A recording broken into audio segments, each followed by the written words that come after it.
Okay, it is 10:30. My bad. It's actually 10:32. So my apologies. We'll start off with Representative Ward. Why don't you lead us in the pledge today?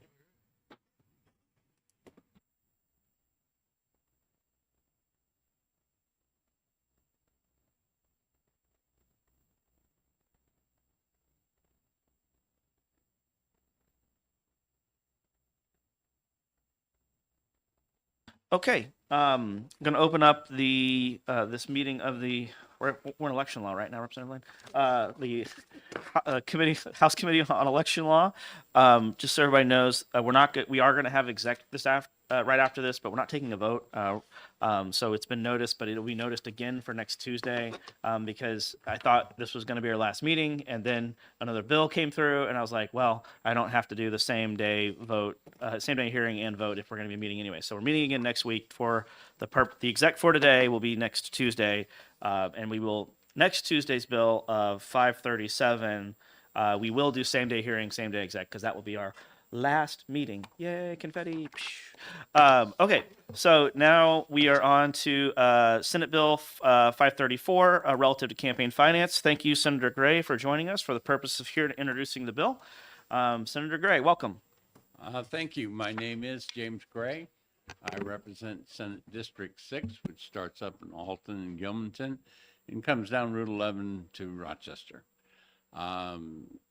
Certainly, campaign finance that you see in 534 as a basis for this bill. We took some of the work that you guys have done in this committee, but since the senators seem to get involved much more in campaign finance than many of the House members. There were things that we thought would be better served if it had our input. And so that's what you've got in front of you. Certainly, yesterday at 11:30, there was going to be a meeting between Representative Lane, Representative Berry, myself, and Minority Leader in the Senate to go over the things, especially the things that Representative Lane put together, talking about the bills. And that didn't happen because of a particular bill that seemed everybody wanted to talk about. So right now, my assistant, my aide, is trying to reschedule that. I believe that she has sent invitations out to you two. She's gotten a response from Senator Susie, and I think that we'll be able to resolve those and at least come to some kind of an agreement to move forward the bill. And it, looking at your schedule, I don't know that that's going to happen along your timeline in enough time to make it so that the next meeting is your last meeting, but we'll give it that good old legislative try. So if you have any questions, certainly I'd be willing to answer them. But campaign finance reform is needed. Certainly, reports that people can file right now that people can't read don't do anybody any good. And other changes that we put in there, combining groups together so you don't have a candidate or a candidate committee, and they combine those together, and a few of the other things that are done in these bills certainly will have advantages to people. Okay, will you be taking questions, Senator? Whatever. Okay, are there questions from the committee on Senate Bill 534? Oh, yes, Representative Lane. Thank you. Senator Gray, I know we're going to have that meeting, but my question is, one of the differences is that we have a mandatory online filing for the after 2004, and I don't think that's in the Senate bill. Was that one of the concerns that the senators had? When I look at campaign filing, it is interesting that more people of one party file electronically than the people of the other party. and I'll let you figure out who that is. I have no objection to filing electronically, except that some of the people will find it much more difficult, at least the first time they file, to do it that way. It does provide a level of readability, and the question as to whether or not you can attach documents to it. My last opponent in the Senate race, she was very concerned that I would tell her that, that she could do different things differently. One of the things that in her first filing is that she provided her campaign $5,000 and her husband provided her campaign $5,000 and listed it as a contribution. And I says, well, if you really wanted to do that, if you listed it as a loan and you received more funds afterward, then, you could recoup some of that money. And she was kind of, taken back that her opponent would actually help her in trying to do this. But I don't know how many of you have, listed your contributions and had the AG come back and saying, hey, raise your hand, I'm going to slap it because you didn't put your donors in alphabetical order. Okay. People don't understand that, in the receipt section, you can have loans, you can have different things in different categories, which, makes it much more financially sensitive, okay, to what you need to do. And the online system helps you through that and some of the new features that they've got. I went to them and I says, okay, now, the interest rates are up. Now I have to worry about the funds that I have in my campaign account accruing interest. And, how do I put that in there? And it says, well, and again, some of those things are taken care of in the new system. So I look forward to using the new system. I haven't logged in. I've told that some people have had great difficulty in doing that. But the next report isn't due until June. So I think I've got some time. Further questions on the committee? Hearing none, thank you, Senator Gray. Only other pink card I have is Deputy Secretary of State Aaron Hennessy. That's the only other person in the room because we have no friends. Good morning. Erin Hennessy, Deputy Secretary of State. Good to see all of you. We are in support of this bill. We are also in support of the House's version. Ideally, what we would like to see is just kind of a combination of the great things that both of them have in them. To Senator Gray's talking and Representative Lane's question, the requirement that it be filed through the new campaign finance system, I think is a good thing. And one of the reasons why, other than for transparency purposes, is that when we take a document and scan it up and put it online, it is not ADA compliant, and it's not accessible on our website. And the US DOJ has come out with, the Attorney General has come out with a new ruling and the requirement by a certain amount of time that everything like that document needs to be accessible. So our office would, if somebody doesn't file it online, would have to manually type in everything so that it would be accessible, which we just don't have the staff to do.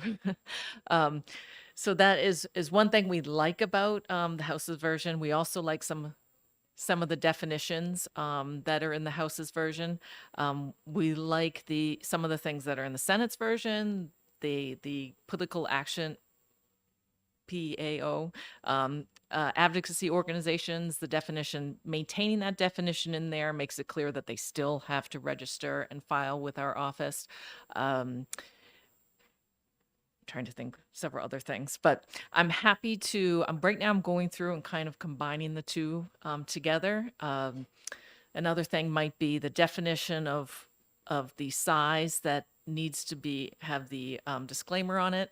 The Senate kept I think it's 72 square inches, which is the size of a bumper sticker in there. Our office does get a lot of calls about the language currently in statute of what's a button, what do I need to put a disclaimer on? If I do give out little magnets, do I have to put the disclaimer on that? And buttons can be various sizes.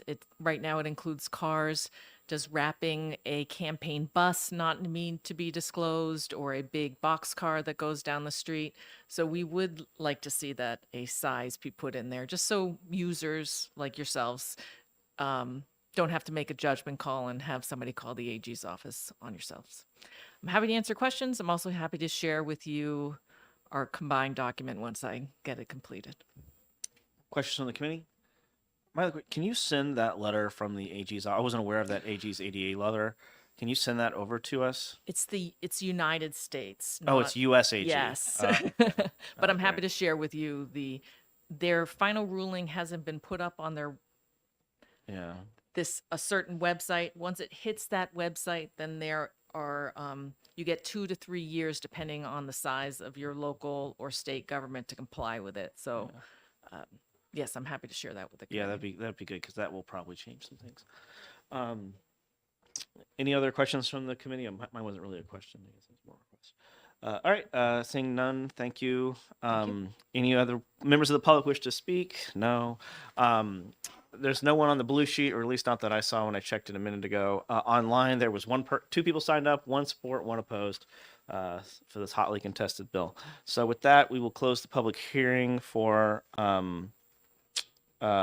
Senate Bill 534, and I guess I get to sit here until 11 so I can open and close our exec. So if anyone wants to come and hang out, we're closing the public hearing. If anyone wants to hang out for the shortest executive session on demand, you're more than welcome to. All right, see you guys next week.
Okay, it's 11 a.m., so I'm going to open up the publicly noticed executive session. Going to open up the executive session on Senate Bill 534 relative to campaign finance, and I'll be recessing the vote on Senate Bill 534, and we will see you next week. This concludes our executive session.